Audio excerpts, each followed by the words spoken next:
पूर्व कानून मंत्री और कांग्रेस नेता हंसराज भारद्वाज ने अपने ही नेतृत्व और अपने ही पूर्व सहयोगियों पर बड़ा हमला बोला है।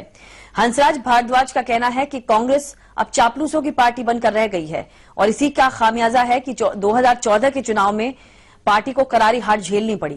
यही नहीं, भारद्वाज ने यहां तक कह दिया कि जो लोग पद के लिए बैठे हैं वो काम करते ही नहीं हैं और जो काम करते हैं उनकी पार्टी में पूछ नहीं है।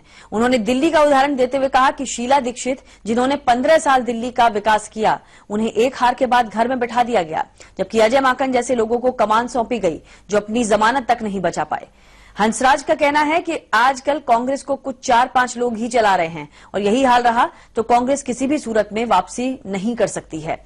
यही नहीं, हंसराज भारद्वाज का यह भी कहना है कि यूपीए के दूसरे कार्यकाल में चिदम्बरम और दूसरे चापलूसों की वजह से पार्टी ने समझौता किया और आईटी एक्ट 66A इसी गठबंधन की वजह से लाया गया। यही नहीं, गठबंधन की ही मजबूरी में पार्टी ने भ्रष्टाचार के खिलाफ आंख बंद कर ली और खामियाजे के तौर पर पार्टी को लोकसभा चुनाव में हार देखनी पड़ी।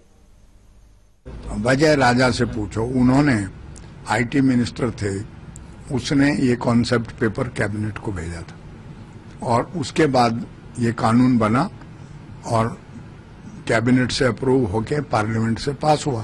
तो कोई कारण है जो ये जानते हैं? आप पूछिए उनसे कि तब क्यों किया था।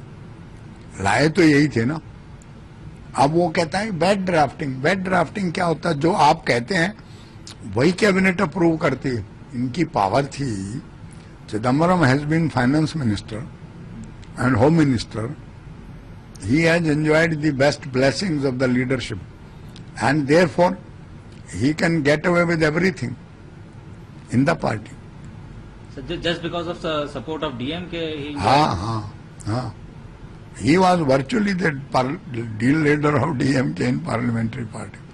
IT मिनिस्टर ने इसको मूव किया था, उसको मालूम है कि किन हालात में मूव किया था और क्यों किया था और क्यों जल्दी में किया, वो बता देंगे आपको।